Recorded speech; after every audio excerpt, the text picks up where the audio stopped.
धर्म चक्रवर्ती देवादिदेव परमात्मा महावीर स्वामी परम पुण्य के उदय से परमात्मा के शासन के अंदर में हम सभी का जन्म हो चुका है और ज्ञानी भगवान वर्तमान भाव में हमें मिले इस जन्म को चार रूप से दुर्लभ बताते हैं।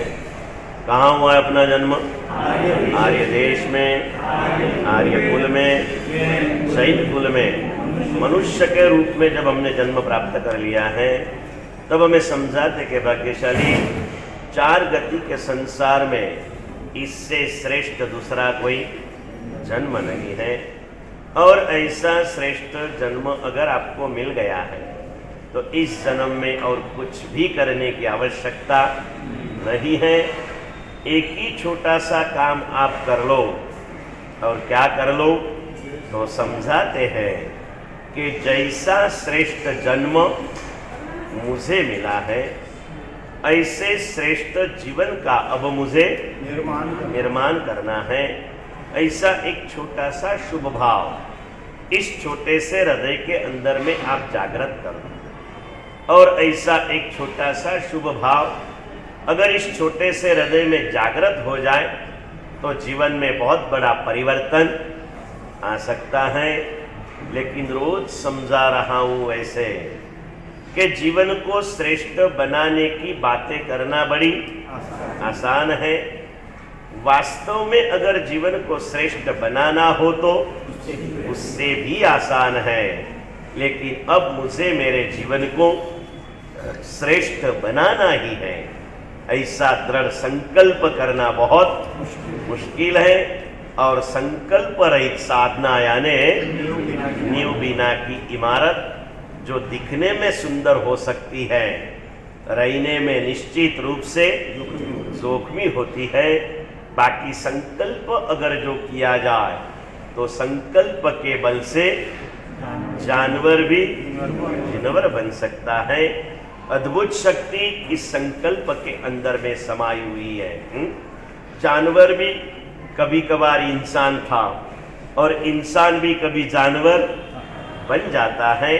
संकल्प से जानवर भगवान बन सकता है और विकल्पों की भंवरों में फंसा इंसान दुर्गति के चक्कर में खो जाता है। अनंत जन्मों के पश्चात मिलने वाला एक सर्वश्रेष्ठ मानव का जन्म हमें पहली बार मिला विपिन भाई। ऐसा भी जन्म हमें अनंती बार मिला। सिर्फ इस जन्म की क्या बात करें, शास्त्रों में अलग अलग प्रकार के गणित दिए हैं ना।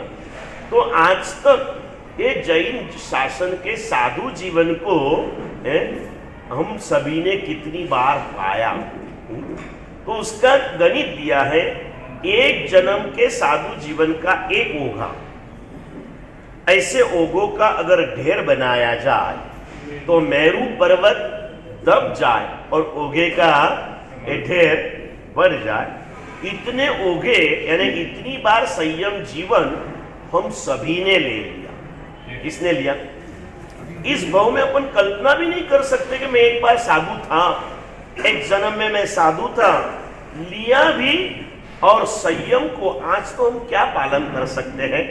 प्रभु ने अपने निर्माण के पहले के अंतिम देशना में कह के गए थे 21,000 साल में मेरे शासन में जो भी संयमी आए ना, दुनिया की नजर में उत्कृष्ट रहने वाले संयमी भी, उनका भी चारित्र बकुस और कुशील रहेगा।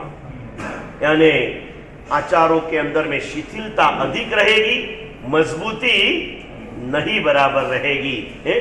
ऐसे साधु जीवन आज हम पाल रहे हैं। पूर्व जन्मों में जो साधु जीवन मैंने आपने हम सभी ने जो पालन किए ना, वो इतने उत्कृष्ट थे। शुद्ध साधु जीवन માટે શાસ્ત્રોમાં એક શબ્દ લખ્યો છે કે આને કેવું ઉત્કૃષ્ટ સાધુ જીવન પાળ્યું તો કે માખીની પાંખ પણ ન દુભાય એવું સુંદર ચારિત્ર जीवन आने पाळ्યું है। क्या मक्खी का भी सौभाग्य होगा कि उसको साधु के साधुता के साथ में दो रूप से अटैच किया गया।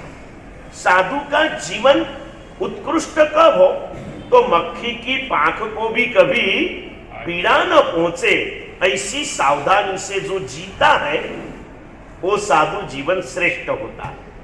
इसमें जीवन की जागृति की बात है। एकदम अप्रमत्त भाव से साधु जीवन जीना है।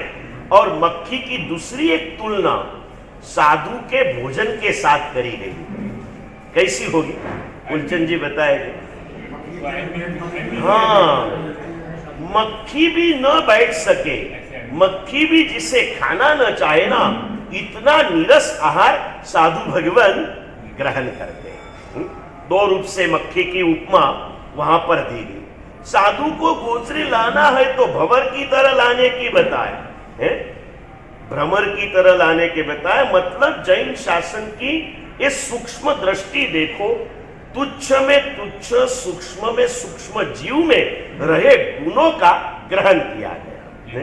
भमरो આપણને શું લાગે? ડંખ મારનારો લાગે ને। જ્ઞાનીઓએ એના ગુણને જોયો। બીજા ગમે તેને ભમરો ભલે ડંખ મારે, પણ જેની પાસેથી પોતાની જીવન શક્તિ પામે છે ને, એને ક્યારે પણ ડંખ મારતો। इतना भी गुण अगर मुझ में आ जाए कि मेरी जीवन की इस लीला में, मेरी जीवन की सफर में जो कहीं ना कहीं कभी ना कभी मेरे लिए सहकारी या तो उपकारी बन रहे हैं, उपकारी थोड़े होते हैं, सहकारी, मैं उसे पीड़ा न दूं। और इसीलिए भ्रमर की उपमा दी। किसकी उपमा भाई? भमरो जे फूल माती पराग चूसे, रस चूसे, એ ફૂલને ક્યારે પણ પીડા આપતો નથી। અમે પણ એટલું કરીએ, ભમરાને રસ આપનારા પુષ્પને પીડા નથી આપતો। આપણા જીવનમાં રસને વધારનારા પ્રત્યે તો આપણે કમસે કમ કૃતજ્ઞ ભાવને धारण करें। सूक्ष्म जीवों के भी हमारे यहाँ एग्जाम्पल दिए गए। कीड़ी बात करी, बोलो कीड़ी केवी बात करी? कीड़ी की बात कहाँ करी धीरूभाई? बोलो તમે તો કાયમી પ્રવચનના શ્રોતા છો ને।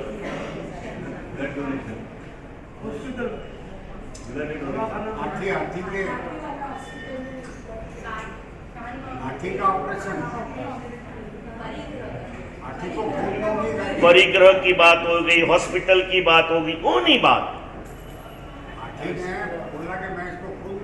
हाँ, वो तो एक एग्जाम्पल बताया। ऐसी घटना होती नहीं है, एक काल्पनिक घटना है। चींटी की वास्तविकता बताने वाली घटना कौन सी? जैसे भंवर की बात बताई है, सुंदर सी बात आती है। कीड़ी जे पण अनाजना दाना ने लईने आवे ने, चींटी जे पण अनाजना दाना ने लईने आवे, ये दाना ने एवो खुदी नाखे के पछी तमे ने वावो ने तो क्यारे उगे। कीड़ीए डंख मारेलो अनाजनो दानो, कीड़ी अनाजने ए रीते उपयोगमां लई ले कि हवे एने कोई दिवस वावो तो उगे। लिखा शास्त्रकारों ने, तू अपने कर्मों को अभी नष्ट तो नहीं कर सकता, लेकिन साधना ऐसी कर कि तेरी ये वासनाएं तेरे बार बार वापिस तेरे अंतर में जागृत न हो जाए ना। इस तरह से तू उसे कमजोर बना दे। क्या बना दे? दत्तात्रेय भगवान जो हुए उन्होंने 24 गुरु बताए, उसमें ये भंवरा और ये सब बताए ना। हाँ, ऐसी बात है। कहीं ना कहीं अभ्यास करो तो मिलता है। हमें कहीं ना आए हैं, जैन शासन ने सूक्ष्म और क्षुद्र माने जाने वाले जीवों में रहे हुए गुणों का दर्शन हमें करा के हमें अपने जीवन में गुण दृष्टि प्राप्त करने की एक प्रेरणा दी है। जीवन में कुछ पाओ न पाओ, गुण दृष्टि तो प्राप्त करो। हर जगह पर कुछ ना कुछ ऐसे भावों में चले जाओ।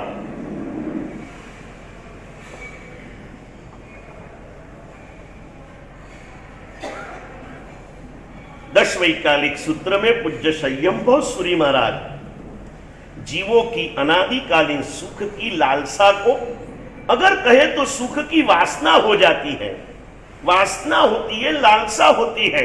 सुख पाने की भावना अलग चीज है और सुख पाने की वासना अलग चीज है।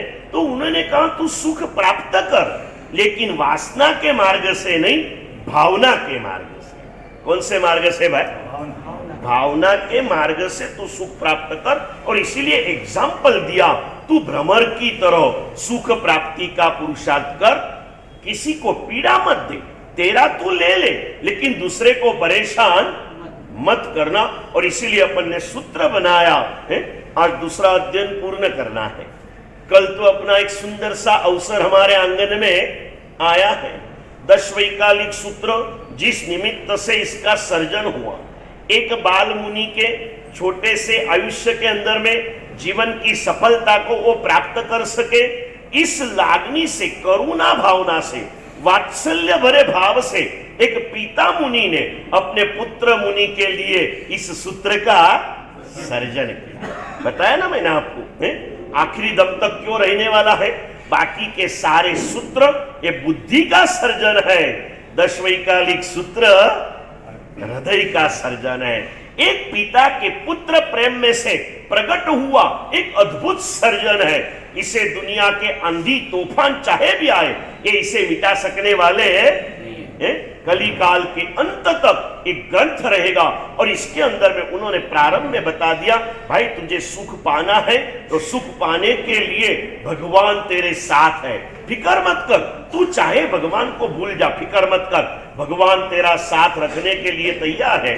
कंडीशन इतनी है, तू तेरे सुख को पाने का प्रयास जरूर कर, लेकिन थोड़ी सबूरी रख और एक नक्की कर दे, मुझे सुख आज मिले या कल मिले, लेकिन मेरे सुख के लिए मैं किसी को दुखी करूंगा। दोनों अध्ययन की समरी ले लाया हूं मैं अपने, और इसीलिए मैंने सूत्र दिया था आपको पहले अध्ययन का, सुख प्राप्ति का सूत्र। बताओ तो, कोटेशन जिसे आप बोलते हो ना, कौन सा कोटेशन दिया था जयेश भाई? सुख पाने के लिए कोटेशन दिया मैंने आपको, पाने के लिए दूसरों को सुख देना चाहिए। हाँ, इन कोटेशन बोलो ने, जे शब्दों में आप क्या ये बोलो तो, औरों की सुखों की कब्र बनाकर उस पर मेरे सुख के पुष्प मैं कभी बिछाऊंगा। दूसरे शब्दों में कहा था, मेरे सुख के मेरे सुख की प्राप्ति के लिए मैं औरों के सुख की कब्र बनाऊंगा, ये भावधारा। और सुनते सुनते मैं कई बार कह रहा हूं, आपको कंटाला भी आता हो, लेकिन जब तक आप इस बात को स्वीकार नहीं करते हो ना, तब तक मैं आपको याद दिलाते रहूंगा, आप अच्छे हो। आप कैसे हो? You are great, you are great. लेकिन आप अपने आप को स्वीकारने के लिए तैयार नहीं हो, क्योंकि मोह की मदिरा का नशा हम पर सवार है, और इसीलिए मालिक होते हुए भी हम अपने आप को गुलाम मानकर, नौकर मानकर जी रहे हैं। फिर से इस बातों का कभी कभार स्मरण करो कि मैं कहां आया हूं, मैं कौन हूं, और मैं इतना ग्रेट होने पर भी मेरे जीवन में एक क्यों है। यानी भगवान करुणा करते हुए कितने सरल भाषा में हमें अपनी पहचान दे रही है। भाई तू जैन कुल में आया, करोड़ों में से चॉइस करके प्रभु ने तुझ पर भरोसा करके तुझे अपने शासन में स्थान दे दिया। और इसके लिए मैंने क्रिकेटर की भाषा में आपको एक संदेश दिया था। क्या दिया था धवल भी? बीच में से उसको बुलाया गया। हाँ, तो उसने क्या कहा पत्रकारों को? मैं अपने आप को सिद्ध करके बताऊंगा। हम भी कहेंगे ना, एक गणित याद करेंगे, अनंत जीवराशि में से 800 करोड़, 800 करोड़ में से 140 करोड़, 140 करोड़ में से 1 करोड़, 1 करोड़ में से 25 लाख, 25 लाख में से भी नागपुर इतवारी संघ के, या तो नागपुर संघ के 2500 में मेरा नंबर है, उसमें इतवारी संघ के 500 में मेरा नंबर। आगे बढ़ते चलो, कितना मैं नसीबदार हूं, क्या मेरा नसीब सिकंदर है। मैं क्यों अपने आप को कमजोर मानूं। एक बात हृदय के अंदर में स्थिर करो पुण्यशाली। मैंने अलग अलग एंगल से आपको समझाया था, आपको सेठ की भाषा में मैंने समझाया था। जिसका बंगला 5 करोड़ का हो, जिसकी कार 1.25 करोड़ की हो, जिसके घर का फर्नीचर 50 लाख का हो, उसका मालिक कभी भिखारी नहीं होता है। जिसके देव महान है, जिसके गुरु महान है, जिसका धर्म महान है, उसका साधक, उसका सेवक कमजोर कभी हो नहीं सकता। अपने आप को कमजोर मत मानो। You are great, you are great. और इस श्रेष्ठता की बातों को सुनकर अपनी श्रेष्ठता की स्पर्शना करने के लिए वर्तमान काल में नहीं, तीनों काल में, तीनों लोक में सर्वश्रेष्ठ जीवन अगर कोई है तो वो जैन साधु का है? और इसीलिए तो भंवरलाल जी की दीक्षा का गीत फेमस है ना, क्या है? पंचम काल में जो इंसान साधु बने हो, आगे की पंक्ति बोलो तो काले वैभव भी आवे ने, याद करजो, આપણે એમને કહીશું કે આ પંક્તિ ગાઈને સંભળાવે। इसमें लिखा आगे, देवों से राजा से भी अधिक जैन साधु का मान है। देवों से भी, राजा से भी अधिक ऐसा उत्तम संयम जीवन की श्रेष्ठता को समझकर अंदर के वैराग्य के खजानों को खोलकर जो पुण्यशाली नागपुर की इसी धरती में से इस श्रेष्ठ जीवन की पंथ पर चलकर जीवन की श्रेष्ठता की साधना कर रहे हैं ना, ऐसे साधु साध्वी जी के या तो माता पिता हयात है तो उनके, या तो उनके परिवार के वडील बंधु हो, वडील जो भी आज हाजिर हो, इनकी कल हम क्या करेंगे भाई? अनुमोदना करेंगे, सम्मान करेंगे। क्यों? क्योंकि जीवन में सम्मान लायक यही चीजें, और ये सम्मान उनका करने के लिए नहीं करना है। कैसे करना? किसी का भला देखते हुए ऐसा भला मेरा कब होगा, ये भी भाव हृदय में आना चाहिए ना भाई। बैठने के अंदर में पहली बार फ्रैंकी बन जाए, गरम गरम फ्रैंकी सबके थाली में आ रहे हैं और आपकी बाजू के थाली में पहली थाली पूरी हो गई, तो आप फ्रैंकी की राह देखते हो नहीं देखते हो? एक फ्रैंकी एक बोलते बोलते याद आ गया, आज बैठे बैठे याद आया था, फ्रैंकी बाकी है बनाना, इसलिए याद आया। तो ये बता दिया आपको, कोई भी भोजन की अच्छी चीज आपके बाजू वाले तक परोसदारी में आके पूरी हो गई और अभी आपके यहाँ बाकी है, तो आप राह देखते हो या नहीं देखते हो? निर्मल भाई आ सभा में साचू ज बोलजो, समझा ने? साराમાં સારી ચીજ હોય, હજી એમાં હજી વિશેષણ વધારું, ભાવતામાં ભાવતી હોય અને બાજુની થાળીમાં પૂરી થઈ ગઈ હોય તો એ ન આવે ત્યાં સુધી એની રાહ આપણે જોઈએ ને ભાઈ। निर्मलभाई પોતાના માટે ના પાડે, પણ ખરેખર પરિસ્થિતિ આવે ને ત્યારે ખબર પડે। रिक्शा न आवतु हो तो आपकी इस त्याग भावना को हम वंदन करते हैं, लेकिन मेरी खुद की बात कह दूं तो मुझे तो होता है, मांडली में कभी कभार अच्छी गोचरी आ जाए, बाजू वाले के साधु के पात्रे में पूरी हो जाए और हमको तो राह नहीं देखना है कि दूसरी आएगी, खत्म हो गई तो, लेकिन होता है कभी यार मिलता तो अच्छा होता। और इतना ये जीव चोर भी है, दूसरी बार अगर वो चीज आई ना तो कहेगा भाई पहला मने आप जो ये लोगों ने हपाई गई होता है ये सारी चीजें होती है। चलो ना भोजन में ऐसा होता है, आगे बढ़ो ना। चलो निर्मल भाई कहते भोजन में क्या खाना है, कुछ खाया भी नहीं जाता, चलो ठीक है ना। बाजू वाले के फ्लैट के अंदर में एक अच्छा फर्नीचर आ गया, एक अच्छा टीवी आ गया, एक अच्छी कार आ गई, तो हमें भी मन होता है ना ऐसी मेरे यहाँ भी आ जाए तो मुझसे अच्छा अगर किसी को मिल गया हो, सीधी सादी बात करूं, कोई भी आइटम रहे, शू कीधु भरत भाई, आज हमारे अमलनेर से मेहमान पधारे हैं जिनके घर में घर मंदिर है सुंदर सा।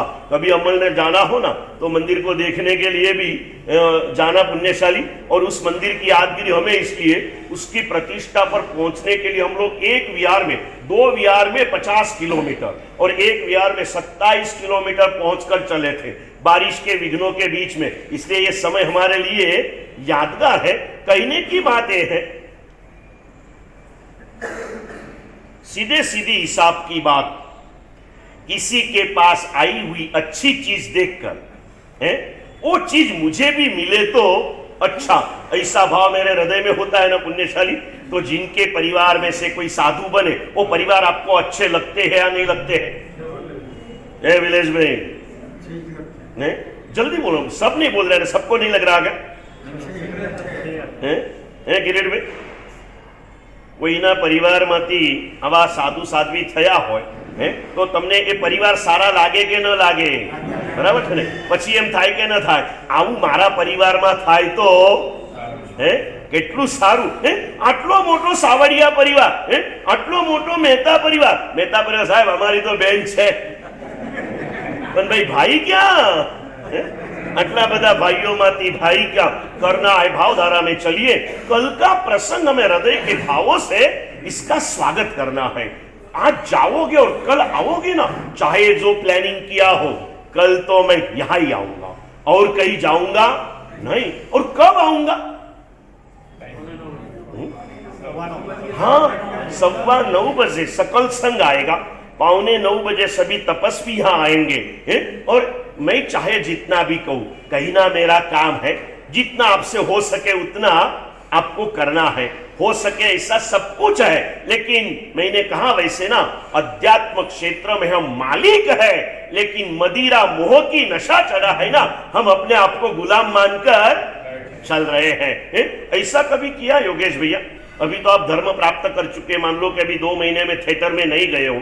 एक जमाना था जब भी पिक्चर देखने के लिए थिएटर में जाते, कभी 5 मिनट लेट गए क्या?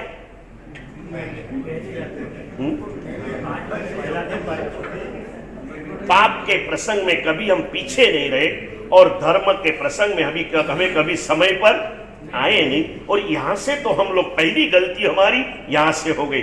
और जिसका स्टार्टिंग गलत ना, उसका सारा प्रवास भी गलत होता है। एक नानकड़ी बात कहूं, स्कूल के अंदर में बोर्ड के एग्जाम में गणित के पेपर में एक छोटा सा क्वेश्चन आया। छोटा सा क्वेश्चन, एक तो बोर्ड का पेपर कितना हार्ड रहता है ना, कुछ नहीं रहता, खाली भूत सवार किया जाता है। 10th है, 12th है, अरे जो 9th में था वही 10th में है, फर्क क्या है? कुछ भी नहीं। लेकिन क्या बच्चों को पागल बनाया जाता है, पता नहीं चला जाता। जैसे मैंने किया, मैं देख रहा हूं, कुछ भी फर्क नहीं पड़ता। मैंने तो 10th की एग्जाम दी ना, मेरी बात नहीं, कभी कभार मेरे खुद के लिए आत्मकथा निवेदन करने के लिए मुझे एक चौमासा करना पड़ेगा। हाँ। मेरा जीवन इतना गहन है, क्या बताऊं आपको। और मेरा जीवन भी भगवान महावीर जैसा है, बहुत सारी खराबियों में से ऊपर आया हूं। अच्छा थोड़ा ही है, लेकिन जो अच्छा है ना, ये देव गुरु की कृपा है। और इस गुरुदेव ने इतना संस्कृत किया कि बुरा सब साइड में रह गया और अच्छा ऊपर उभर के आया है। समझ गए ना पुण्यशाली? ये देखते रहेंगे, कभी कभार कहेंगे अपन पुण्यशाली।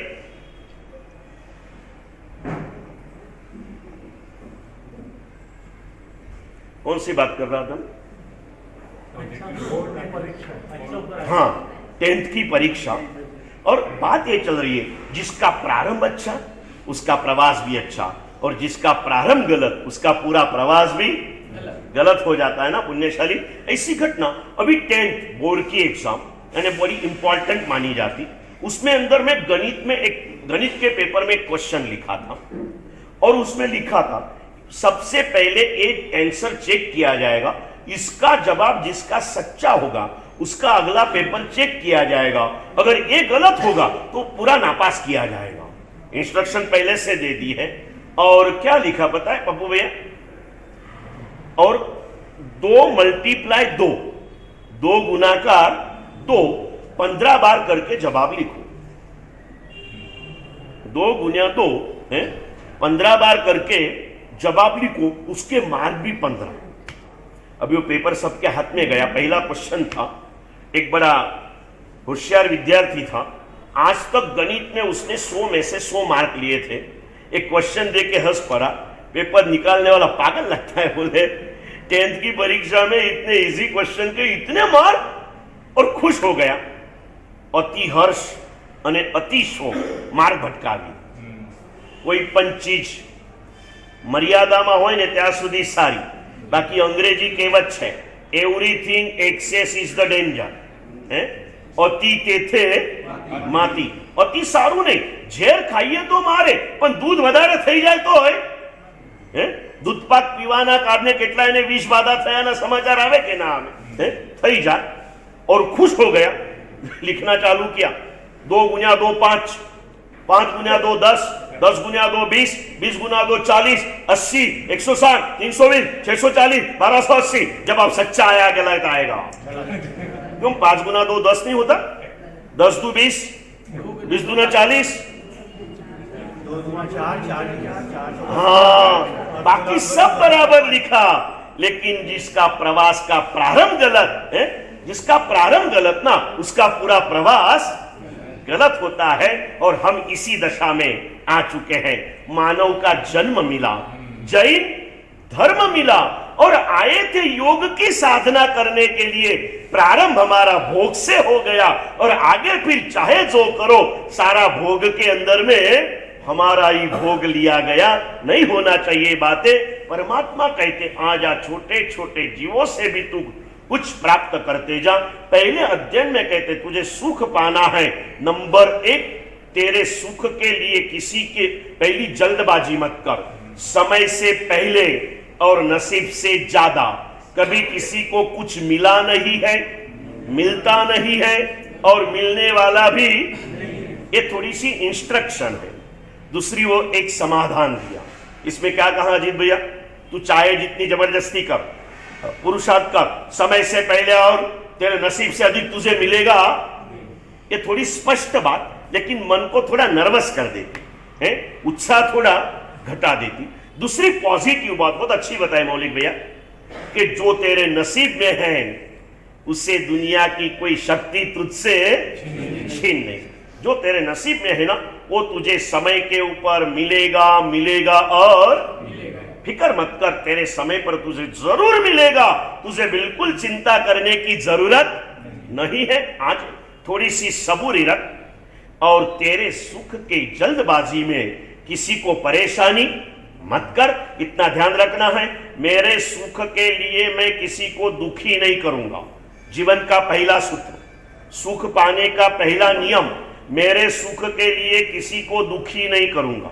नंबर 2, दुखियों के दुख को देखकर दुखी हुए बिना नहीं रहूंगा। पुरुषार्थ करવાની જરૂર નથી। પુરુષાર્થની વાત જ નહીં, પુરુષાર્થ તો કરવો જ પડે। પુરુષાર્થ કર્યા વગર કશી જ સિદ્ધિ ન થાય।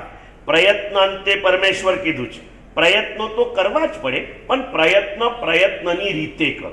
આ લોકો ઉપર પેલો ખવો બનાવે ને, આ પૂછો પ્રકાશભાઈ बैठा ने ऊपर नहीं क्या बात, दूध का मावा जब बनाते ना तो क्या बोलते उसको, हाँ वो लेके हिलाते ना, लेकिन हिलाते समय भी ऐसा ऐसा ये नहीं करते। कैसा करते भाई, ऐसा ऐसा ऐसा ऐसा ऐसा ऐसा ऐसा करने लगे ना, दूध उछल के बाहर जाएगा और हाथ थक जाएगा। प्रयत्नों करना पड़ेगा, लेकिन प्रयत्न प्रयत्न के ढंग से करना पड़ेगा। गाड़ी चलाना है, जल्दी पहुंचना है तो एक्सीलेटर जरा ज्यादा दबाओ, स्टीयरिंग ज्यादा घुमाया दो, गाड़ी की स्पीड बढ़ेगी, आप बहुत नजीक आएगी। जहां जो जरूरी है वहां वो करो। स्टीयरिंग घुमाने की जगह पर स्टीयरिंग घुमाओ, टर्निंग आएगा ना तब स्टीयरिंग कंट्रोल करो। और सीधा रास्ता है तो हाँ, सीधे रास्ते पर स्टीयरिंग मत घुमाओ। हम क्या कर रहे हैं, मोक्ष का मार्ग हमारे लिए सीधा है, हम स्टीयरिंग घुमा घुमा के हैं। हाँ, पर्यूषण आया है, अभी पप्पू भैया के मन में आ गया, धर्म चक्र तो रह गया, नव एकासना भी रह गया, यार ऐसा नहीं, अभी कुछ तो भी करना ही है, कुछ नहीं तो कुछ नहीं। पर्यूषण में मैं 9 उपवास तो इस बार कोई भी हालत में कर लूंगा और कोई प्रॉब्लम नहीं है। और नक्की हो गया, और फिर यहां से गए और कुछ तो भी हो गया। जैसे कर्म के उदय कब कैसे आएंगे ना, इससे डरना नहीं चाहिए। कर्म के उदय तो आते रहे नहीं, आने चाहिए, आने चाहिए। भगवान को समझदार ज्ञानी आत्मा प्रार्थना करते कि प्रभु जब तक तेरे शासन में मैं हूं तब तक नहीं, जब तक मेरे हृदय में तेरा शासन है ना तब तक तू चाहे जितने दुख मुझ पर बरसा, क्योंकि जब तक तेरा शासन मेरे हृदय में है ना, दुनिया की कोई पीड़ा है मुझे परेशान नहीं कर सकती, चाहे जो पीड़ा आ जाए बस प्रभु कर दे। कुंती माता, पांडवों की माता कुंती रोज परमात्मा को प्रार्थना करती कि आपद न शाश्वत हो, प्रभु मुझे जीवन में सदा काल तू दुखों में रखना, कभी सुख मत देना, सदा काल तू मुझे दुख में रखना। एक बार भीम ने पूछ ही लिया, बोले मां दुनिया के सारे लोग दुख दूर करने के और सुख की याचना करते हैं और तू दुख की याचना करती है, कारण क्या? तो माता ने कहा देख भैया, जो भी मांगते हैं ना उसका मूल कारण है कि उनको दुख से दुख होता है और सुख से सुख मिलता है, और इसीलिए वो सुख मांगते हैं, दुख दूर करने की प्रार्थना करते हैं। मुझे जब दुख आता है ना तब मुझे भगवान की याद अधिक आती है, और भगवान की याद में जो सुख मिलता है ना वो दूसरे किसी में, आखिर तो सुख ही पाना है ना, और मुझे सुख अगर दुख में से मिलता है तो मैं किसकी याचना करूंगी? दुख की याचना करूंगी। क्या प्रार्थना है बताइए हमारे यहाँ, एक एक प्रार्थनाओं के नजर करिए, लेकिन हम बड़ी बातों छोड़ दें। अपने पूरे अपने प्लेटफॉर्म के ऊपर आ जाइए, अपना प्लेटफॉर्म। मुझे सुख चाहिए, मैं प्रयत्न जरूर करूंगा लेकिन जल्दबाजी नहीं करूंगा। मेरे सुख के खातिर मैं किसी को दुखी नहीं करूंगा। कोई दुखी अगर मेरे नजर में आ जाए तो उसके लिए एक संवेदना, जिसे हमारी भाषा में सहानुभूति कहते हैं, वो तो मेरे अंतर में खड़ी होनी चाहिए। नंबर 1, मेरे सुख के लिए दूसरों को दुखी करूंगा नहीं, दूसरे के दुखों को देखकर दुखी हुए बिना रहूंगा नहीं। नंबर 3, मेरी शक्ति के अनुसार दूसरे के दुखों को दूर करने का प्रयास किए बिना भी रहूंगा नहीं। समझ गए ना पुण्यशाली? और ऐसे कई पुण्यशाली आजकल के समय काल के अंदर में है। हमारे यहाँ भी कई युवा ऐसे कार्य करते रहते। मानवता के कार्यों के अंदर में लोगों की रुचि है और मानवता का मार्ग भी प्रभु ने स्वयं बताया हुआ है। सिर्फ एक जो कमजोर कड़िया आजकल चलती है, मानव सेवा ही प्रभु सेवा, ये नहीं है। मानव सेवा ही प्रभु सेवा नहीं, मानव सेवा भी प्रभु सेवा, वो भी प्रभु सेवा का एक अंग है। इसमें से दोनों की जरूरत है। किसकी जरूरत है भाई? दोनों की जरूरत। कल एक भैया बैठे थे कल परसों में, सवाल किया, हमारा साहब વધારે इंपॉर्टेंस कोनू कहेवाय? मैं कहता तारो जवाब पछी आपू। बात थोड़ी अलग थी, आज समय नहीं अपने पास में। वो सब बातें मैं फागन महीने के अंदर मुझे भावगा ना 50 तब करूंगा। कितनी कितनी बातें याद है मुझे बताना। आज आके नरेंद्र भाई ने याद दिला दिया कि मारा साहब काले पहलू तो अधूरू छूटी गયું कि आ जन्मनी विशेषता શું છે અને विचित्रता શું છે।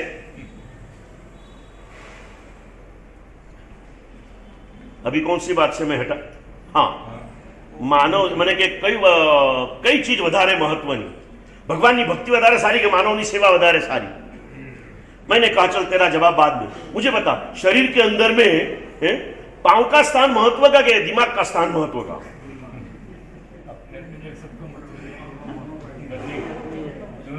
कौन सा स्थान महत्व का?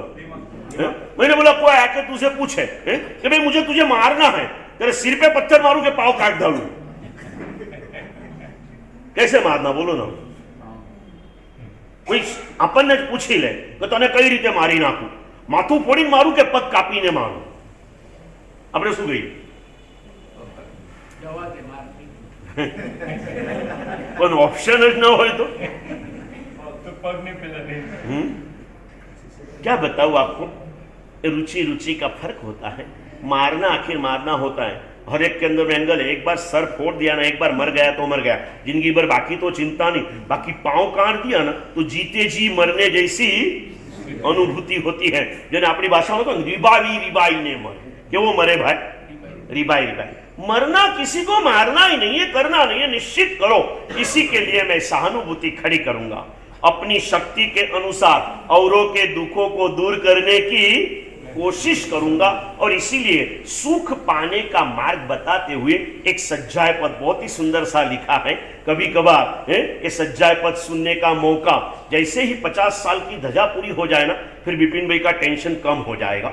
और फिर ही 50 साल की धजा के इस कार्यक्रम में जो कोई लोगों से राग द्वेष किए होंगे, विपिन भाई, मौलिक भाई, सारी 17 लोगों की टीम ने, वो पाप खपाने के लिए फागनवत 12 से वो लोग प्रतिक्रमण चालू कर। रागद्वेष तो होना ही है ना भाई, किसी को कुछ कहना पड़ेगा, कुछ करना पड़ेगा। रागद्वेष करना जरूरी नहीं है, काम करना जरूरी। और जरूर भी क्या है, और ऐसा सुंदर संग मिला है। ये तो हमारा सौभाग्य है कि ऐसा अवसर हमें मिला। मुझे कौन मिले थे? 2 जन मिले, शायद हाँ मौलिक और निकुंज मिले कि गुरुदेव आम आ वखते इलेक्शन में नतुं ઊભું રહ્યું, પણ પછી એકદમ થઈ ગયા 50 વર્ષનો ચાન્સ મળે છે તો શેના માટે છોડવું? તારા 50 થયા કે નથી થયા? બાકી तारा 50 मारी साथ आवीने उजो बराबर। चलिए करेंगे, आगे बढ़ेंगे पुण्यशाली। सुंदर सा मौका, नक्की करते चलो। भावनाएं मन में झलकती है। कोई भी चीज मानवता मानवता की जगह पर श्रेष्ठ है। जब जो अवसर मिले तब उसे कर लेना, ये सबसे बड़ा धर्म। और इसलिए धर्म की एक व्याख्या मैंने आपको बताई थी, स्थान और समय पर उचित आचरण, उसका नाम धर्म।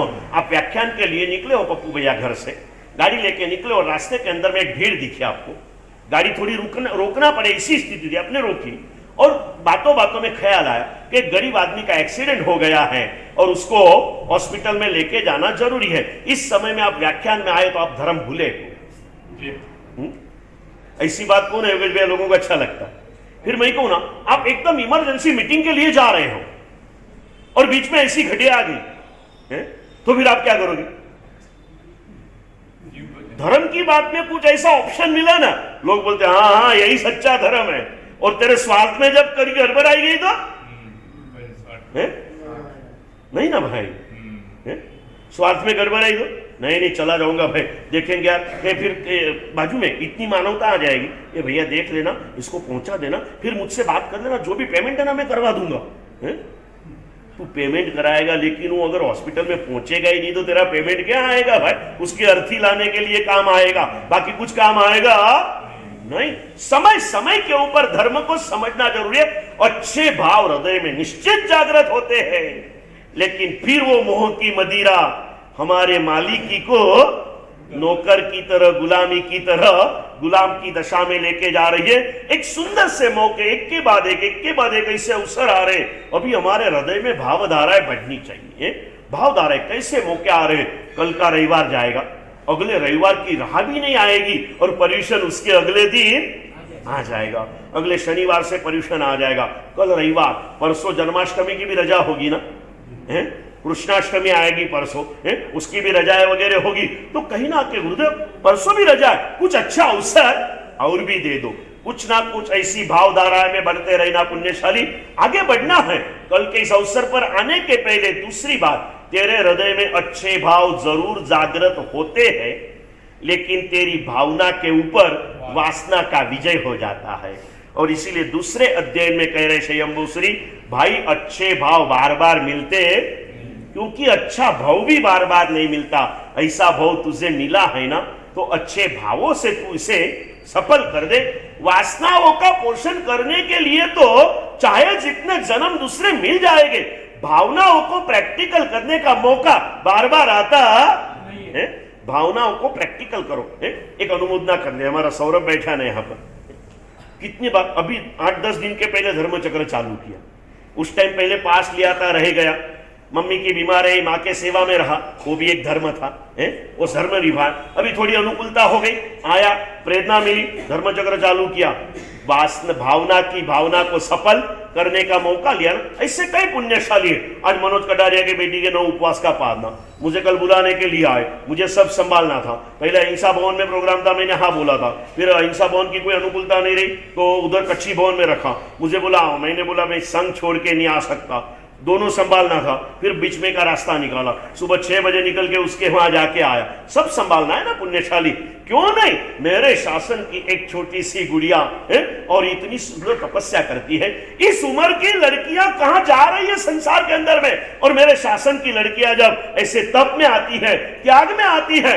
क्यों हमें गौरव ना हो, क्यों हमें खुशी ना हो? होना चाहिए ना। सुबह सुबह में वो चैत्य रोज पचखान को आता है ना, और वो मुनीश 2 बच्चों को जब देखते हैं ना, कभी आंख के कोने ऐसे नम हो जाते हैं। कमाल कर रहे बच्चे, स्कूल में जा रहे हैं, कॉलेज में जा रहे हैं, और इतना करते हुए भी ये सब कुछ कर रहे हैं। वो 3 सग्गी बहनें हैं, नाम मुझे पता नहीं है, तीनों और उनकी मम्मी चारों धर्म चक्र में है। वो तीनों बहनें स्कूल में जाती है। हाँ जे भी हो, तमें બધા જાણો છો ने, ये बड़ी छोकरियों। अरे क्यों इस उम्र की लड़के और लड़कियां कहां जा रही है संसार में, हमें सब कुछ पता है। और हमारी बहनें, हमारे ये छोटे छोटे बालक जब इस प्रभु आज्ञा का पालन करने के लिए लालायित होते हैं ना, उनको देख करके मस्तक झुक जाता है। कुछ न होने पर भी कुछ नहीं करने वाले लोग जब इसी स्थिति में, अभी वो हमारा वैभव नाम છે ને એનું, चिकनगुनिया થઈ ગયો છે, એને થઈ ગયો, 3 દિવસથી એવી દશામાં આવે કે એમ જ લાગે कभी जिंदगी में कोई बड़ी तपस्या नहीं की है। लेकिन अभी तो महीना हुआ ना, 2 महीने बाकी है, और भी है कोई जितना हुआ उससे डबल बाकी है। गिरना है तो मन को गिराने का मौका है, लेकिन एक बार मन हो गया नहीं, मेरे मुनि सूरत दादा की सुवर्ण ध्वजा है, कुछ अच्छा भाव हृदय में जाग गया है ना, तो मुझे इसे तोड़ना करो ने। आवा चिकनगुनियाની અંદરમાં કેટલા બધા તપસ્વી છે, એને બી ચિકનગુનિયા થયો છે, કોઈને ટાઇફોઇડ થયો છે, કોઈને બીજું કઈને ટાઇફોઇડ આવ્યો છે, આ બધું થયું છે, છતાં આગળ વધી રહ્યા છે ને।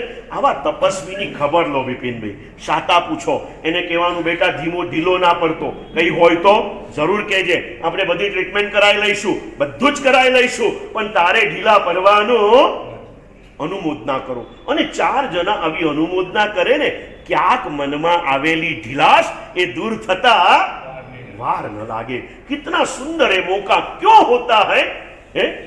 अच्छा होने पर भी अच्छा करने का मन नहीं होता है, समझ लेना वासना का प्रभाव है. और मुश्किलियां होने पर भी भला करने का भाव होता है, समझ लेना भावना का प्रभाव है. वासना में तो डूब रहे हैं, भावना में हमें ऊपर चढ़ना. अच्छे अच्छे भाव है. और भाव के लिए सिर्फ 4 काम है जिंदगी में, 5वां कोई काम नहीं है. या तो दान करो, या तो शील धर्म का पालन करो, या तो तप की साधना करो है? और ये मौका पर्युषणा महापर्व मतलब हमारे यहाँ पर्वों की पूरी परंपरा है. पर्युषणा के पहले दिन याद आया तो पहले दिन 12 महीने के सभी पर्वों की परिपाटी कराता हूं. 12 महीना में कया कया पर्वो आवे ने एनी आखी यात्रा कराई दो विपिन भाई. कदाच भूली जाऊं तो याद करावजो. ये करते हैं. बाकी के हर एक पर्व में है ना एक एक चीज की महत्ता होती है, सब साथ में नहीं होता. कई तप प्रधान है, कई दान प्रधान है, कई शील प्रधान है. पर्युषणा दान, शील, तप और भाव चारों रूप से समृद्ध पर्व है. इस दिनों में तप के भी भाव जगेंगे, दान के भी भाव जगेंगे, शील के भी भाव जगेंगे, सदाचार पालन के भाव जगेंगे, आचार पालन के परिणाम अंतर में जागृत हो जाएंगे. पर्युषणा के समय का ही ये प्रभाव है. द्रव्य, क्षेत्र, काल और भाव 4 के प्रभाव बताए पुण्यशाली. इसमें पर्युषणा काल प्रभाव है, शत्रुंजय क्षेत्र प्रभाव है, पारसमणि चिंतामणि भौतिक रूप से द्रव्य प्रधान है, आध्यात्मिक रूप से परमात्मा की प्रतिमा द्रव्य प्रधान है. और इन सभी में भाव अपने आप सहजता से जागृत हो जाते. भगवान की मूर्ति ने જોઈએ ને એટલે અંદરથી ભાવ જાગે જાગે ને. શત્રુંજયની યાત્રા કરવા જઈ આયા. પપ્પુભાઈ ત્યાં જ હતા. मैंने कीधेलू भी गुरुदेव डोली वगैरह करो तो लाभ मुझे दे देना है. लेकिन मैंने बोला मुझे नुकसान नहीं करके तुझे लाभ क्यों दूंगा भाई है. नहीं जाना था, नक्की किया था. पहुंचूंगा जहां तक पहुंच पाऊंगा, नहीं पहुंचूंगा तो जहां वो वहां से वापिस आऊंगा, लेकिन डोली में तो नहीं जाऊंगा. और मन चंगा तो हाँ. और दादा ने बुला लिया.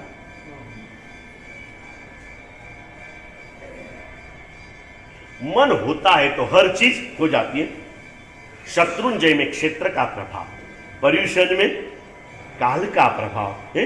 परमात्मा की प्रतिमा दादा की यात्रा चढ़ते चढ़ते गया, चढ़ते चढ़ते एक समय था 55 मिनट में चढ़ते थे और 35 मिनट में उतरते थे. वो भी समय था. चढ़ने के लिए 2.5 घंटा लगे, उतरने के लिए 3 साढ़े 3 घंटा लगे. ऊपर पहुंचा और दादा की प्रतिमा जैसे देखी ना पूरी थकान दूर हो गई. दादा के दर्शन होते ही थकान दूर हो गई ना. ये परमात्मा की प्रतिमा के द्रव्य का प्रभाव है. किसका प्रभाव है भाई? द्रव्य प्रभाव. ये सारी प्रभावता है, ये होती है. मन को भावनाओं के अंदर में लेके जाओ, वासनाओं से उभर जाओ.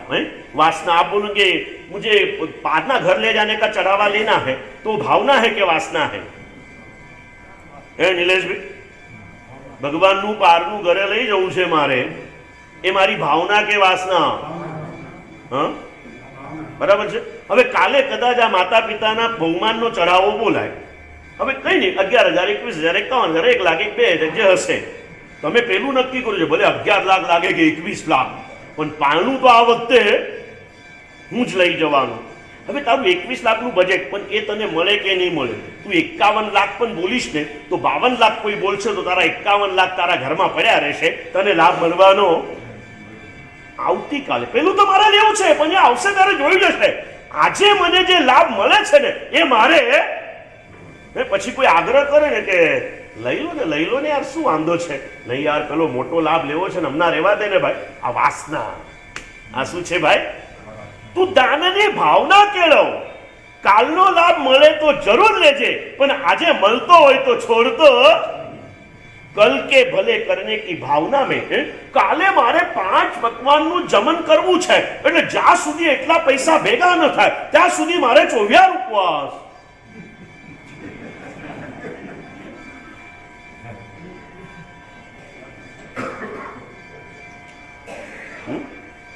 ऐसा सोचते हो कभी? 5 पकवान के भोजन की शक्ति प्राप्त करने के लिए आज रूखी रोटी भी खानी पड़ेगी. वो ऊर्जा तेरे में रहेगी तो तू पुरुषार्थ करके वहां तक पहुंच पाएगा. आज तुझे जो मिल रहा है इसे आज ही ले ले। फिर से एक बार याद करना बिपिन भाई, કાલનો ભય છે, કાલને કાલનો ભય છે, માટે સારું કામ મને તપસ્વીના પારના કનકશ્રી બનીને કરાવવાનો લાભ મળે કે નહીં મળે, મારે લેવો છે, પણ એ મળશે તો એ જરૂર લઈશ, પણ કાલે મારે સંયમીઓના માતા પિતાના બહુમાન કરવા છે। જો કંઈક સંઘનું આયોજન એવું થઈ જાય અને મને લાભ મળી જાય તો મારું સૌભાગ્ય। બધા લાભ કઈ પૈસા બોલો એવું કઈ નહીં। આપણે કાલે એવી જાહેરાત કરો કે જે પરિવારમાંથી કાર્તક સુદ પૂનમે એક વ્યક્તિ દીક્ષા લેવાનો હોય એ પરિવારના હાથે બધાનું બહુમાન કરવામાં આવશે। બોલો મૌલિકભાઈ કરશો આવી જાહેરાત? અને તમને ખબર હોય ચડાવો બોલવા માટે જે ઊભો રહે ને એ ચડાવો ચાલુ કરે ને કોઈ ના લે તો એને લેવો પડે।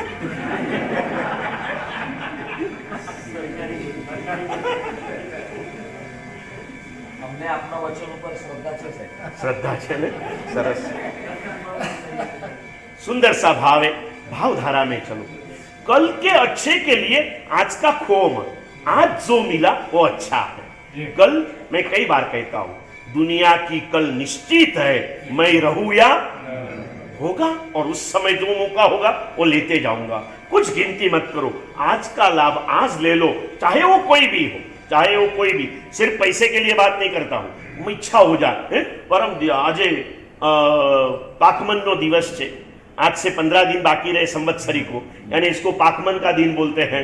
अगर आज एकासना किया है तो समझ लेना कि चलो अभी तक तो खाया नहीं है, चलो ना आज एक उपवास तो कर लो, आज के दिन तो उपवास कर लूं, कल हुआ तो सोचूंगा, नहीं तो कल वापिस एकासना तो हो ही सकता है ना। कल उपवास का भाव जल्दी नहीं जगेगा, फिर चलो आज तो कर लूं। कल की राह क्यों देखना भाई, आज करना है। और इसीलिए कई लोग अभी संवत्सरी पर्युषण के पहले 28 नवाई सारी चीजें कर रहे हैं, मासक शमन कर ले रहे, क्योंकि ये तो पर्युषण में तो मैं कुछ भी नहीं करूंगा ना तो भी वैसे ही नवकारसी चौव्यार तो होना ही है। यानी वो 8 दिन मेरी नुकसानी क्यों करूं भाई, कुछ नहीं किया तो भी 8 दिन होना है। उसके पहले महीने अगर कुछ कर लिया तो उतना मेरे जमा बैलेंस मेरी भर जाएंगी। ये भावधारा है। और मेरी पर्युषण की आराधना अच्छी होगी। कोई भी चीज में, चाहे उपवास हो, चाहे एकासना हो, चाहे व्यासना हो, कुछ भी हो, करना है ना आपको तो करते चलो, बिल्कुल फिक्र मत करो। निश्चित रूप से ये करना है। नहीं अट्ठम होता है, नहीं एकासना होता है, नहीं उपवास होता है, और अट्ठम होता भी है मान लो, और मन ने कह दिया कि पप्पू बाकी कुछ मत करना, 12 महीने का प्रायश्चित का अट्ठम होता है ना, तू हर साल करता है ना, कर लेना, बाकी कुछ मत करना। फिर अट्ठम की बात मैंने बता दी। उस दिन संवत्सरी के दिन, पिछले साल तो साधु भगवान नहीं थे ना, लेकिन जब भी संवत्सरी का प्रतीक आता है फिर हिचकारी भगवान पसाय करी संवत्सरी तब पसाय कर सोजी, ये बोलवा आवे ने। क्यारे बोलाया ये मौलिक भी आવું ક્યારે બોલા ના એમને બરાબર કીધું ક્યારે બોલાય ભાઈ, અતિચાર બધું થઈ ગયા પછી આ પૂછવામાં આવે એટલે એમાં કહેવાય કે સંવત્સરી લેકે અઠ્ઠમ, ન થાય તો 3 ઉપવાસ, न थाय तो 6 अंबी, न थाय तो 9 निवी, न थाय तो 12 एकासना, न थाय तो 24 व्यासना।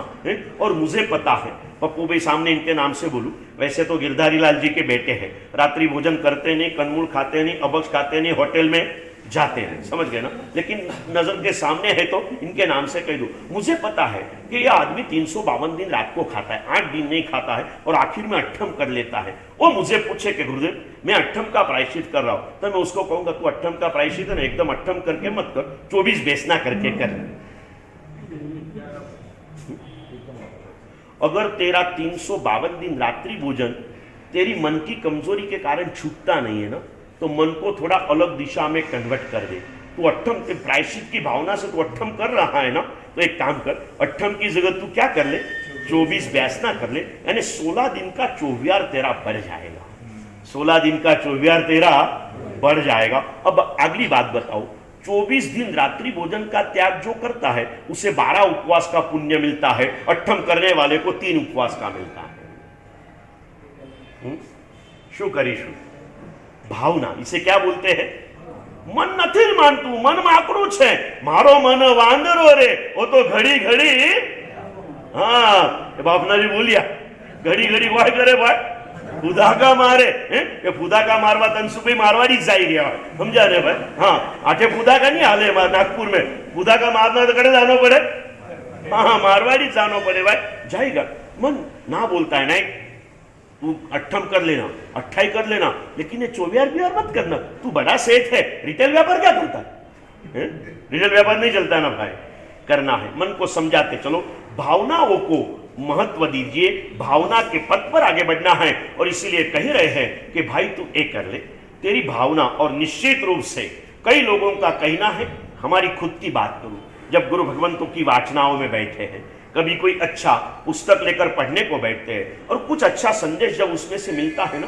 कई अच्छी भावनाएं हृदय के अंदर में जागृत हो जाती है जैसे पुस्तक साइड में हो जाता है वाचना में से उड़ जाते हैं और कई इधर उधर हो जाते हैं और वापिस भावना वासना में कन्वर्ट हो जाती है हम भी कमजोर होते हैं ये बोलना जितना अच्छा आसान लगता है ना इतना प्रैक्टिकल में मुश्किल इसलिए लगता है मुश्किल नहीं है लेकिन मुश्किल हमें लगता है अंदर की वासनाएं हमें अपने मुश्किलों को दूर करने वाली चीज को मुश्किल बता रही है नहीं तेरे लिए मुश्किल है मत समझो भाई यही तेरी मुश्किल का रास्ता है जरूर से आना घना आवीने मने शू के खबर है निर्मल भाई कि साहब धर्म तो बहु करवो छे पण अनुकूलता हो तो करिए ने इसमें कभी कभी आपने मन में आपको ये कहा ना जयेश भैया कि अनुकूलता हो तो करिए बराबर ने धर्मेंद्र भाई आ मन कहे के ना के कोने एकदम करवू तो બધું જ છે ભાઈ પણ અનુકૂળતા હોય તો કરીએ ને ભગવાન કહે છે 1 મિનિટ ઉભો રે તારી અને મારી વાત આપણે એક વખત કરી લઈએ બીજા કોઈને કહેતો નહીં આપણા બે વચ્ચેની વાત છે તું એમ કહે છે તારું મન તને એમ કહે છે કે અનુકૂળતા હોય તો ધર્મ કરીએ પણ હું તને કહું છું ધર્મ કરીશ તો તને અનુકૂળતા મળી જશે આ બેમાં હવે તમે શું સ્વીકારવા તૈયાર જગદીશભાઈ अनुकूलता हो तो धर्म थाय के धर्म करो तो अनुकूलता थाय पीयूष भैया जल्दी बोलो ने हाँ योगेंद्र भाई अनुकूलता हो तो धर्म थाय के धर्म करो तो अनुकूलता थाय मुकेश भाई धर्म करो तो अनुकूलता थाय અને આ ખાલી મહાવીરે નથી કીધું सभी धर्मों के सभी शास्त्रों के सार को यानी क्रीम को ग्रहण करके सुख और दुख का कारण और रास्ता ज्ञानियों ने बता दिया सुख का रास्ता क्या है दुख का कारण क्या है बता दिया है कौन से धर्म में लिखा बाइबल में लिखा कुरान में लिखा पुराण में लिखा ग्रंथ साहिबा में लिखा त्रिपिटकों में लिखा आगमों में लिखा सब में लिखा है क्या लिखा दिलीप भाई बहुत मजाना शब्दों लिखा सभी धर्मों के सभी शास्त्रों का सार ग्रहण करके सुंदर सा पद लिखा कि सुखम धर्मान शू लख्यू सुखम धर्मान दुखम पापा इति सर्व शास्त्रेषु विस्तृत जैन शास्त्रेषु नहीं सभी धर्मों के सभी शास्त्रों में लिखा तुझे जो सुख पाना है या तो तूने जो सुख पाया है वो धर्म के मार्ग से ही पाया है और आगे सुख पाना है तो धर्म के रास्ते से ही मिलेगा दुखम पापा तेरे जीवन में आज जो भी कुछ दुख आया है वो तूने किए हुए पाप का फल है और आज पाप करेगा तो कल तुझे दुख ही मिलने वाला है और याद रखना मेरे जीवन में आते हुए सुख हो या दुख हो ये मेरे खुद के शुभ अशुभ कर्मों का फल है जी। कोई मुझे सुखी नहीं कर सकता कोई मुझे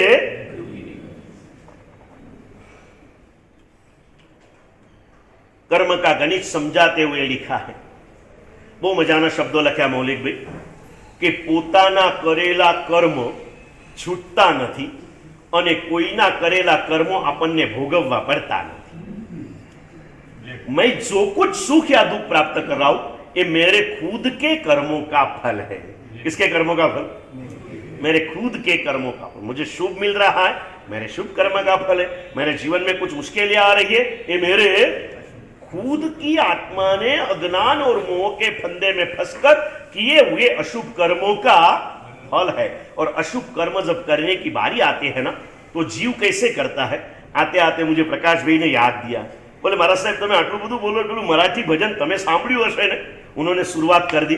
मैंने बोला महाराष्ट्र में मैं इसके ऊपर जाहिर प्रवचन इस विषय पे करता हूँ। बहुत सुंदर सा पद था उसका भजन का कि भाई पाप करने का जब मौका आता ना तो जीव क्या सोचता, देख लेता, मुझे कोई देख तो नहीं रहा ना, ऐसे सोच के वो पाप कर लेता। और फिर कोई देखने लगा ना तो इतना ऐसा शरीफ दिखने लग जाता कि इसके जैसा शरीफ चाहे कोई ना हो। और इसकी बात को, इस वास्तविकता को किसी को पर्सनल कह के दुखी करने के बजाय सार्वजनिक मानसिकता का एक लक्षण बता दिया। बहुत सुंदर मराठी पिक्चर का गीत जो मराठी संतों ने भजन के रूप में स्वीकृत कर लिया है। बहुत सुंदर पद है।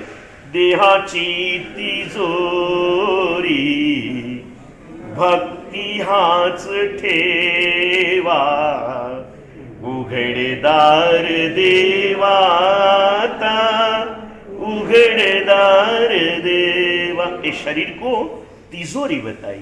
ये कोई डस्टबिन थोड़ी है भाई, ये तो क्या है? तिजोरी। योगेश भैया खाली रख सकते हो, तिजोरी में कचरा नहीं भरते हो ना। देहाची तिजोरी, और इसमें क्या रखना? तो भक्ति हाथ ठेवा। तिजोरी का एक मेन स्पॉट यहां पर आप क्या रख सकते हो? भक्ति की भावना रख सकते हो।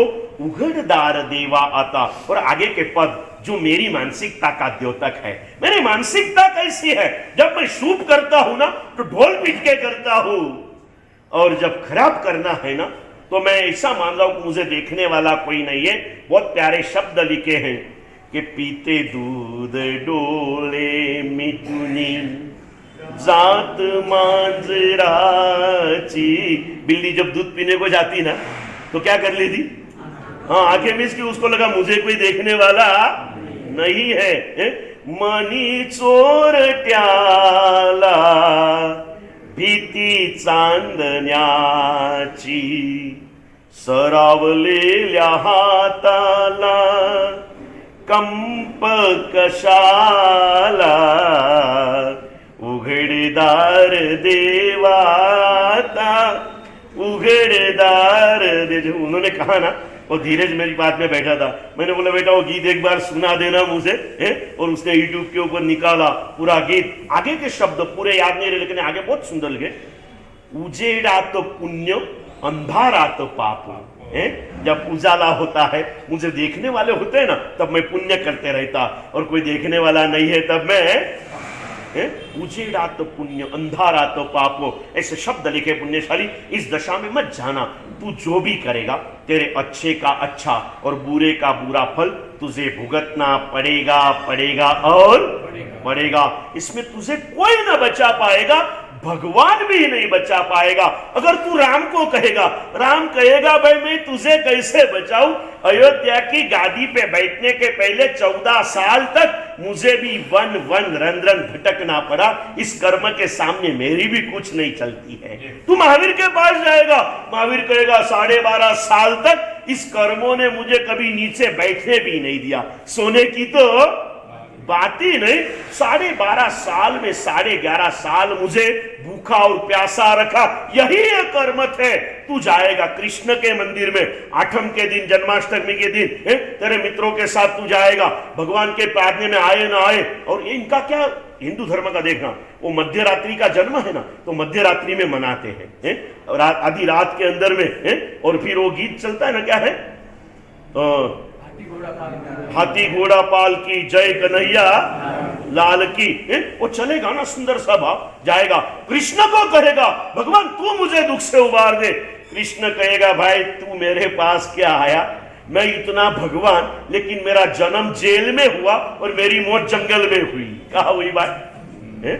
इस कर्मों ने भगवान को नहीं छोड़ा, इस कर्मों ने भले भले गुरुओं को नहीं छोड़ा, आचार्यों को नहीं छोड़ा, युग प्रधानों को नहीं छोड़ा, राजा महाराजाओं को नहीं छोड़ा।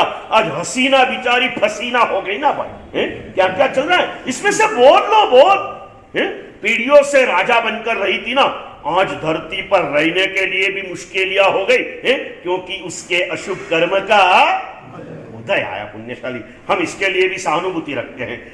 प्रार्थना करते हैं कि इस आत्मा भी जल्दी से जल्दी अपने दुखों से मुक्त हो, कर्मों से मुक्त हो और आत्मा परमात्मा पद की पथिक बन जा। लेकिन आज की ये दशा हमारी अंतरात्मा को जागृत करने के लिए बड़ी सौभाग्यशाली क्षण है। भावधारा के अंदर में चलना है पुण्यशाली। अब अवसर आया है। जैसे जैसे जिसका जो धंधा होता है उसकी सीजन नजदीक आती है ना, उसका माइंड कहां सेट होने लगता है अजीत भैया? ऐसा करूंगा, ये करूंगा, ये करूंगा, यहां जाऊंगा, इसको बुलाऊंगा, इसके पास जाऊंगा, सारे विचार उसी दिशा में होते हैं ना। आत्मा से परमात्मा बनने की एक सुंदर सीजन। वैसे धंधा 12 महीना होता है, लेकिन हर धंधे में एक ऐसी सीजन होती है। वैसे आत्मा सा परमात्मा बनने की साधना 12 महीना होती है, लेकिन परवादिराज पर्युषण ये सीजन होती है। क्या होती है? सीजन होती है। मन को तैयार करो। नहीं, जो भी 12 महीने कई काले धोले करके जो धन कमाया है ना, इसको मुझे अभी सुकृत के अंदर में लेकर जाकर के सुकृत के जल में मुझे उसे शुद्ध कर देना है। और उसका प्रारंभ में कब करूंगा भाई? 31 तारीख को? नहीं, 1 तारीख को। कोई पूछेगा तो पप्पू भैया मुझे क्यों योगेश 1 तारीख को भैया? वो कुछ नहीं, वो क्या अभी धर्मचक्र कराने का लाभ तो नहीं मिला, तो पारना कराने का लाभ तो अपने को लेना ही है। हाँ भाई ले लेना, क्या उसमें क्या। लेकिन वो लेने के पहले तू धर्मचक्र के तपस्वियों का पारना जरूर कराना। लेकिन ये तो एक नाम मन में आया इसलिए बोला। यहाँ बैठे हुए हर व्यक्ति योगेश है। योग का मतलब क्या? योगेश का मतलब क्या? योग के प्रेमी जो है वो सब योगेश है। समझ गए ना भाई? योग के मालिक, योग के साधक, वो सब योगेश है। फिर मुकेश भी योगेश है, मूलचंद भी योगेश है, सब योगेश है। मैं ये लाभ ले लूं, मुझे लाभ मिले तो कितना अच्छा है। मेरा सौभाग्य कल का मिलता है तो परसों की फिक्र मत करो। कल का बोया परसों उगकर आएगा। ये कोई देना नहीं है, यहां बोना है। और मन कहता है नहीं बोना बिना कुछ नहीं, ये देना है। तो मन को कह देना देना है तो देना है, लेकिन देने वाले को देना है और किसी को देना नहीं है। निश्चित रूप से भावधारा में चलिए। आज से हो सके आज से, न होके तो कल से। कल से 15 उपवास स्टार्ट करना। जैसे मैं कह रहा हूं, आज से जो भी करे उसने 16 उपवास स्टार्ट करना। क्योंकि मैं कहूंगा, पर्युषण के पहले भी कहूंगा, जिनको भी 28 करनी है उन्होंने 9वाई करना, 9 उपवास करना। और 9वां उपवास पंचमी के दिन लेना। क्योंकि आप 28 करते हो, फिर आपके रिश्तेदारों को आना पड़ता, संवत्सरी तोड़ मोड़ के आना पड़ता। इसके बजाय पंचमी का आखिरी उपवास रखने का, यानी संवत्सरी प्रतिगमन करके जिनके साथ आपने झगड़े नहीं हुए वो सब पंचमी को आपके घर पे आएंगे। समझ गए? जिनसे झगड़ा हुआ उनको आप बुलाओगे भी नहीं। मैंने पूछा एक भैया को, मौलिक भैया, ऐसा क्यों? बोले गुरुदेव आपने ही कहा था व्याख्यान में कि दुश्मनों को भूल जाओ, तो हम उसको भूल गए बुलाना। बराबर ना भाई? करते चलो, सुंदर सा मौका, कुछ ना कुछ करो, फिक्र मत करो। 15 उपवास कैसे होगे? फिक्र मत करो। तेरे सामने मैंने बताया है, नडियाद के अंदर में 7 साल का बच्चा मास्कमन कर सकता है। अभी वो लड़का 9 साल की उम्र में सिद्धि तप कर रहा है। 9 साल की उम्र में वो बच्चा सिद्धि तप कर रहा है। पूज्य गच्छाधिपति अहमदाबाद में रुके थे ना 5 साल, हर साल एक नई सामुदायिक तपस्या पूर्ण अहमदाबाद में कराई। पहले सिद्धि तप कराया, दूसरे साल श्रेणी तप कराया, तीसरे साल मास्कमन कराया, चौथे साल भद्र तप कराया और एक कुछ कराया। पहले साल जब सिद्धि तप कराया ना, ओपेरा सोसाइटी के आजू बाजू पालड़ी में रहने वाले 2 भाई बहन, बहन की उम्र 7 साल की, भाई की 8 साल की, या तो आगे पीछे होगा कुछ। एक 7 साल का, एक 8 साल का, दोनों ने सिद्धि तप किया। दूसरी साल श्रेणी तप किया, तीसरी साल मास्कमन किया, चौथे साल भद्र तप किया। यानी 7 से 11 साल में ये तपश्चर्या हो गई। ये सब हो सकता है। बापना जी को कह दूं, ये आपका अंकित का राजकुमार है ना, इसको भी बोलना बेटा तू 28 कर ले। तू बोले ना ये मेरा फ्लैट तेरे नाम का कर दूंगा। हाँ, कुछ फिक्र मत करो, तेरा ही है, तू किसको देने वाला है? मैंने कहता कि तेरा फ्लैट तू श्राविका उपासना में भेज दे, तेरे बच्चे को तो तू दे सकता है ना। करना, भावधारा में चढ़ते रहिए और किस कहे न कहे अपने आप से तो कहते रहे। कुछ ना कुछ करना है और कुछ हो सके ना हो सके, जो अच्छा कर रहे हैं उसकी अनुमोदना का तो पूरा लाभ मुझे लेना है। कल का एक सुनहरा अवसर आया पुण्यशाली। बहुत सारे मौके मिल रहे हैं, लेकिन नसीब में न होना तो अवसर आने पर भी आदमी आंख बंद करके आगे चला जाता है। आज अधिक समय ले लूंगा, आज आपको छोड़ दूंगा, क्योंकि मुझे कल आपको वापिस बुलाना है। इसीलिए, और मैं चाहे जितना भी कहूं, मैं एकदम अंदर से समझ के बैठा हूं जयेश भैया, मैं जितना भी कहूंगा मेरा धर्म मैं बजाऊंगा। और कल इतने जो भी खाने वाले लोग हैं ना, वो कल 10 बजे के बाद में धीरे धीरे आएंगे, समझ गया। तपस्वी जो है आधे क्रिया में आएंगे, आधे थोड़ा बाद में आएंगे, और आधे थोड़े बहुत नहीं भी आएंगे, क्योंकि उनको मालूम है अपने को खाना नहीं, जाके क्या करना। आज तू तप में है, कल तुझे संयम में आना है। संयमी के माता पिता रिश्तेदारों की अनुमोदना कर ले, तेरा चारित्र मोहनीय कर्म खप जाएगा। हमारे चारित्र मोहनीय कर्मों के खपाने का एक सुंदर सा सुनहरा अवसर श्री संघ ने हमने दिया है, और ये तो सिर्फ ट्रायल बेच के ऊपर है। फिर 50 साल के समय के अंदर में तो भावना है पूरे विदर्भ के साधु साध्वी के माँ बाप को बुलाना, ऐसी भी भावना है। पूरे विदर्भ के साधु साध्वी को यहाँ लेके आना, ऐसी भी भावना है। 50वां चौमासा पूरे विदर्भ के साधु साध्वी का।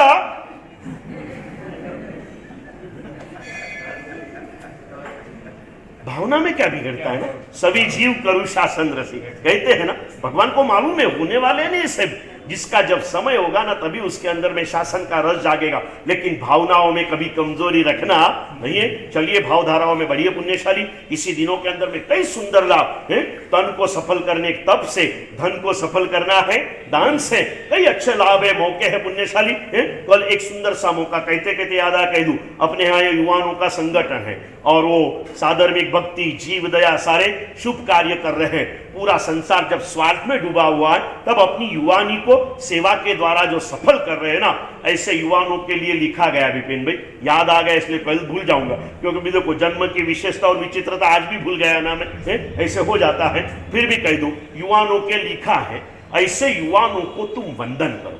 कैसे युवाओं को, बहुत सुंदर पद लिखा है। मैं युवाओं ना व्याख्यान में एक बार कीधु, मैं या युवाओं व्याख्यान કર્યું હતું नागपुर में, કર્યું હતું ખરું? નતું કર્યું ને? કર્યું ક્યારે કર્યું? હા, એટલે આ ચોમાસામાં જ નથી કર્યું ને। આજ મેસેજ પાસ કરવા વાળો આજ છે ને, તોય ના પાડે। હા, એટલે હવે યાદ આવ્યું ને। हाँ થઈ ગયું ને પુણ્યશાली। कहना युवाओं की युवानी के लिए कहा है कि संयम द्वारा साचवी जाने और सेवा द्वारा वापरी जाने। संयम द्वारा साचवी जाने और सेवा द्वारा वापरी जाने। ये युवानोनी युवानी सामे देवोनु देवत्व पण झांकવું પડે, और हम गौरव लें। हमारे संघ के ये युवान, ये हमारे अजीत भैया, मौलिक भैया, सुधीर भैया, 9-10 युवाओं का ग्रुप है ना, और इनके लिए दोनों बात मैं खातिर से कहता हूँ, इनकी युवानी संयमित भी है और उनकी युवानी सेवा भाव से सुवासित भी है। और हमारे ही भाई, हमारे ही भाइयों के लिए अगर कुछ कर रहे हैं तो उसके लिए हमें अपने द्वार खुले रख देना चाहिए। कह देना, कल जाहिरात हो जाए ना तो ऐसे तनसुख भी खड़ा होकर कह देंगे, देख भैया मैं तो जा रहा हूँ मारवाड़ में, सुधीर देख ध्यान રાખજે, મારી 24 થોરા અટે છે, એ જબરું સારો ભંડાર હે, મારે જતરો સહીજે અતરો ઉઠાવી લેજે, મારે કોઈ કમ નહીં પડે, સમજ્યા કે નહીં? મારે કના વાસ્તે રાખનો હે? હું મારો રાજા રાની દોઈ જ ના હો, મારે કૌને દેનો નહીં, કનો ભાઈ લેનો નહીં, મારે સહીજે અતરો તું लय लेजे। समझ गए ना पुण्यशाली? ये करना पड़ता है, बोलना पड़ता है, करते रहिए, देते रहिए, कहीं ना हमारा काम है। मुझे कोई कहते मारा साहब તમે આટલું કહો છો અને સામે કંઈ થતું નથી, તમને આમ કંટાળો નથી આવતો? મેં કીધું મારો ધર્મ પ્રેરણા આપવાનો છે। સામે વાળાની પાત્રતા મુજબ એ ગ્રહણ કરે ભાઈ। દુકાનમાં સેલ્સમેન છે ને લાખ રૂપિયાની સાડી બતાવે ને 150 રૂપિયાની સાડી બતાવે, સામે વાળાની તાકાત 150 ની હોય તો લાખ લે એવી આશા મારે રખાય નહીં। એ ગાંડો કહેવાય, સમજ્યા કે નહીં? મારે ન રખાય આશા। મારું કામ છે કર્મણ્યવાધિકારસ્તે મા ફલેષુ કદાચન। અને જ્યારે નીકળીએ ને ત્યારે ગુરુ ભગવાન તો કેટલા બધા પ્રોટેક્શનના વિચારો આપીને મોકલે। જ્યારે નીકળીએ ને સંજયભાઈ, ગુરુદેવ એક ગાથા કાન મંત્ર આપે અમને કે દર્શન આ પદને વારંવાર યાદ કરજે। તું ગમે તેટલું બોલીશ ને સામે વાળો ન પામે ને તો એના માટે તારા મનમાં ક્યાંય પણ અભાવ ન થાય એની સાવધાની લાગજે। અને એના માટેનો કાન મંત્ર આપે, એ મંત્ર કહીને આજે રોકાયજે। બહુ મજાનો કાન મંત્ર દરેક ગુરુ ભગવંતો પોતાના શિષ્યને આ મંત્ર આપી અને પછી આ ચોકમાં મોકલતા હોય છે। બહુ મજાનો મંત્ર છે। માર્ગ ભૂલેલા જીવન પથિક ને માર્ગ ચિંદવા ઉભો રહું, કરે ઉપેક્ષા એ માર્ગની તોય સમતા ચિત્ત ધરું। મૈત્રી ભાવનું પવિત્ર ઝરનું मुझे हैया माया करे शुभ थाओ सकल विश्वनु एवी भावना। ये मंत्र देते भाई, मार्ग भूलेला ने मार्ग बताड़जे, उपेक्षा करे तो मध्यस्थ भाव राखजे, क्या द्वेष भाव आह्वान तो ऐसी साधना हम कर रहे। साधना में विघ्न भी आते रहते हैं और विघ्न जय करके जो आगे बढ़ते हैं ना, वो साधक सिद्धि दशा में प्राप्त करते हैं। ऐसे आज हमारे लिए एक खुशी की बात भी है, जो हमारे छोटे महाराज उनके कर्म के उदय से आज अस्पताल में 6-7 दिन से बैठे हैं। आज वो फिर से हमारे यहाँ पधार रहे पुण्यशाली। शाम को 4 बजे के करीब वापिस वो यहाँ आएंगे। मुनि सूरत दादा को आज शनिवार ने इतना कह देना, दादा तेरे नाम पर जिनेश ने सारा संसार छोड़ दिया, सब कुछ छोड़ दिया, तुझे माँ बाप मानकर जो आया उसको तू तेरा घर छोड़ के बाहर क्यों भेज रहा है? दादा तेरे लिए उचित नहीं है। दादा को कह देना, दादा अभी वापिस इनको कहीं भेजना नहीं है। ये बापना जी के घर वाले आए, मुझे बोलते बोलते आंखें गीली हो गई। महाराज साहब હવે એમને ક્યાંય મોકલતા નહીં હો, પર્યુષણમાં પણ એમને રામદાસ पेट ना मोकलता हूं। उनको किसने समाचार दिए, क्या पता कि वो रामदास पेट जाने वाले हैं, पता नहीं। उसने कहा एक भावना है आ रहे, और छोटे महाराज आपको मालूम है उनकी लोक चाहना लोकप्रियता ऐसी है, वो बैठे तो लोग मेरे पास आते भी नहीं, और मैं भी समझता कि अच्छी बात है, उतना आराम मिल जाता भाई। और मैं देख रहा हूँ 6 दिन से दोपहर के बाद में उपास रे खाली खाली रहता। वो आएंगे तो पूरा, हर एक का अपना अपना पुण्य है, चाहे बेटा हो, चाहे शिष्य हो, चाहे कोई भी हो, हर एक के पुण्य की अनुमोदना करना, दूसरा मेरे पुण्य की अनुमोदना करे, मेरे पुण्य में मैंने सावधान रहना। क्या करना भाई, मेरा पुण्य कहीं ये न हो जाए। और मुझे विश्वास है मेरे साधु के ऊपर है, और वो विश्वास के साथ आज आ रहे पुण्यशाली। परमात्मा से यही प्रार्थना करेंगे कि दादा अब इनकी साधना कहीं खंडित ना हो, अखंडित साधना बनी रहे। इस सद्भावनाओं के साथ परमात्मा की बातें कहते कुछ विरुद्ध कहा गया तो हार्दिक भावों से क्षमा याचना।